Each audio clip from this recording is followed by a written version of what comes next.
Hello everyone. देखिए जो AMU के क्वेश्चंस थे, प्रीवियस ईयर के क्वेश्चंस एंट्रेंस के, उन्हें हम डिस्कस कर रहे थे तो केमिस्ट्री के टॉपिक पर।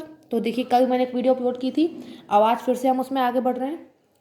तो देखिए हमारा नेक्स्ट क्वेश्चन है the metallic properties of elements in modern periodic table.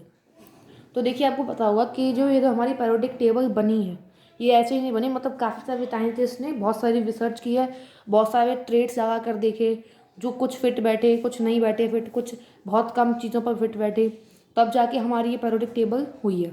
जो हमारी मॉडर्न पेरियोडिक टेबल है उसमें मेटालिक प्रॉपर्टीज़ का कैसा ट्रेंड है उसके बारे में हमसे पूछा है। तो देखिए ए ऑप्शन में है increases in a period from left to right. तो देखिए आपको पता होगा जो हमारी पेरियोडिक टेबल है उसमें पीरियड होता है इस तरह से, ऐसे। ये जो हमारी हॉरिजॉन्टल है इसको हम पीरियड बोलते हैं, और जो वर्टिकल होती है ऐसे बोलते हैं ग्रुप, इस तरह से। तो देखिए अभी इसमें लिख रहा है increase in a period from left to right. Period में हम लेफ्ट से राइट जाते हैं और ग्रुप में टॉप टू बॉटम। और फिर दूसरा लिखा हुआ है यहाँ पे increases in a group from top to bottom, ठीक है। और फिर लिखा हुआ है सी में both the statement A and B are correct या नन। तो जो हमारा मेटालिक करेक्टर होता है वो लेफ्ट टू राइट जाने पर तो डिक्रीज होता है। अब मेटालिक करेक्टर डिक्रीज हो गया, इसका क्या मतलब है? इसका मतलब ये है जैसे हम यहाँ पर हैं तो हमारे पास एक मेटल है, थोड़ी और आगे बढ़े तो उससे कम इलेक्ट्रोपॉजिटिव मेटल है, थोड़ी सी और आगे बढ़े तो फिर और कम इलेक्ट्रोपॉजिटिव वाली मेटल है, फिर आगे बढ़े तो मेटलॉइड आ गए, फिर आगे बढ़े तो इलेक्ट्रोनेगेटिव एलिमेंट्स आ गए।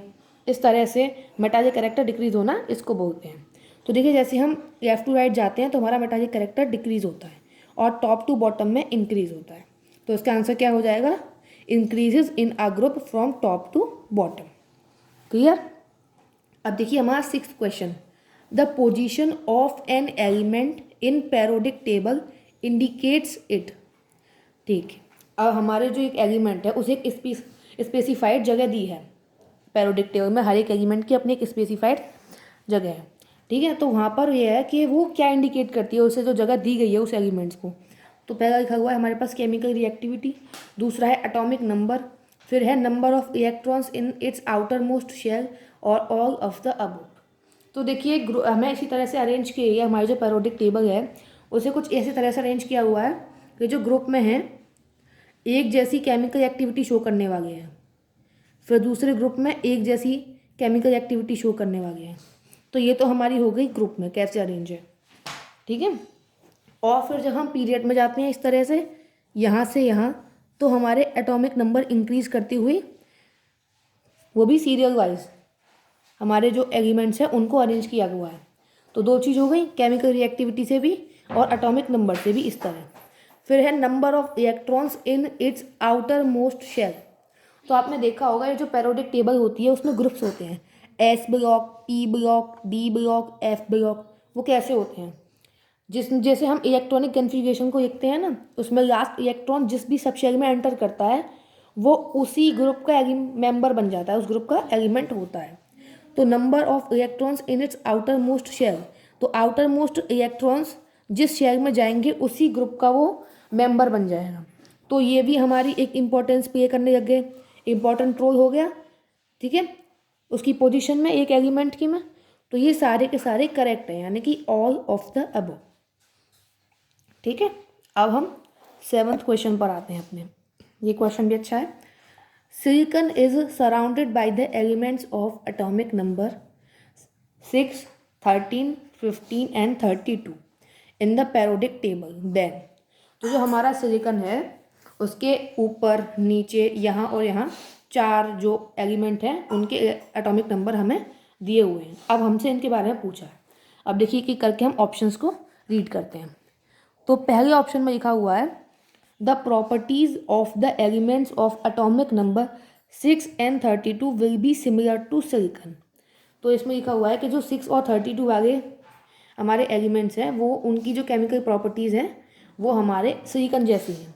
तो पहले हम ये तो पता करिए कि ये एलिमेंट्स कौन से हैं जो सिलिकॉन के चारों तरफ हैं। तो देखिए सिलिकॉन हमारा इस तरह से अरेंज्ड है, ठीक है। फिर है हमारे पास 6। अब जो 6 एटॉमिक नंबर होता है, अब एक चीज़ देखिए इसने कहा है पहले ऑप्शन में 6 और 32 सिलिकॉन की तरह ही हमारे प्रॉपर्टी शो कर रहे हैं। और फिर देखिए बी ऑप्शन में लिखा हुआ है the properties of the elements of atomic number 13 and 15 will be similar to silicon. अब ये कह रहे हैं यहाँ पे कि 13 और 15 है वो सिलिकॉन की तरह प्रॉपर्टी शो कर रहे हैं। यहाँ पर बोल रहे थे पहले ऑप्शन में कि 6 और 32 शो कर रहे हैं। ठीक है, फिर नेक्स्ट देखते हैं the properties of element of atomic number 15 and 32 will be similar to silicon. अभी बोल रहे हैं 15 और 32 हमारे सिलिकॉन जैसे ही बिहेव कर रहे हैं। तो देखिए इसमें एक ऑप्शन गलती से मुझसे रह गया लिखने के लिए, इसलिए मैं आपको इसे एक्सप्लेन करती हूँ अच्छे से। अब देखिए इसमें सिलिकॉन है और पहले ऑप्शन में हमें दिया हुआ है, ये पहले ऑप्शन में दिया हुआ है कि the properties of elements of atomic number 6 and 32 will be similar to silicon. तो देखिए मैंने अभी कहा था कि एक ग्रुप में उन एलिमेंट्स को रखा गया है जो सेम केमिकल यानी कि सिमिलर प्रॉपर्टीज़ शो करते हैं। अगर ये सिमिलर प्रॉपर्टीज शो कर रहे हैं सिलिकॉन जैसी, तो उन एलिमेंट्स को सिलिकॉन के साथ उसी ग्रुप में होना चाहिए। तो हम देखते हैं कि कार्बन मतलब सिलिकॉन के साथ अगर सिमिलर प्रॉपर्टी शो करने के लिए कैसे होने चाहिए। सिलिकॉन क्या है, मेटलॉइड है, तो उन्हें भी मेटलॉइड होना चाहिए। तो देखिए यहाँ पे होता है कार्बन और यहाँ पर होता है हमारे पास जर्मेनियम और यहाँ पे है एल्यूमिनियम और यहाँ पर है सल्फर। ये इसका एटॉमिक नंबर है 6, ये है 16, ये है 32 और ये है 13। तो देखिए इसके साथ ग्रुप में कौन कौन है, कार्बन और जर्मेनियम। ये एक ग्रुप में है तो ये सिमिलर प्रॉपर्टी शो करेंगे और यही यहाँ पर लिखा हुआ है the properties of the elements of atomic number 6 and 32 will be similar to silicon. तो ये ऑप्शन हमारा राइट हो जाएगा।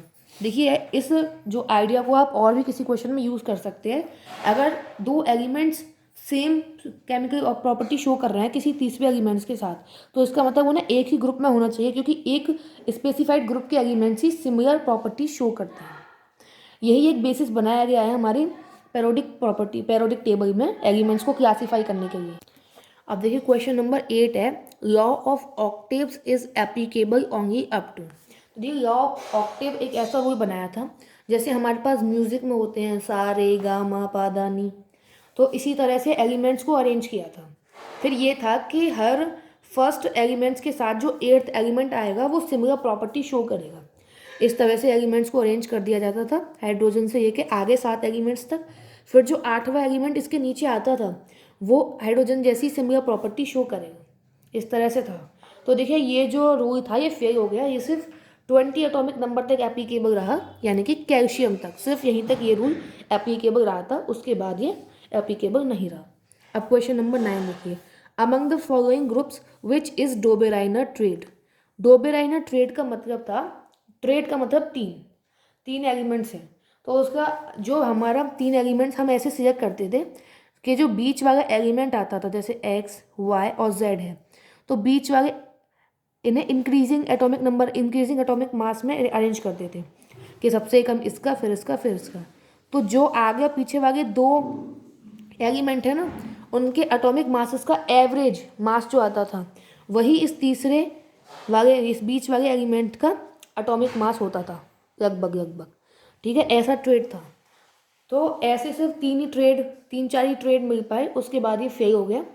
तो देखिए इनमें से ऐसा ट्रेड सिर्फ एक ही है, वो है लिथियम, सोडियम और पोटेशियम। लिथियम का होता है हमारे पास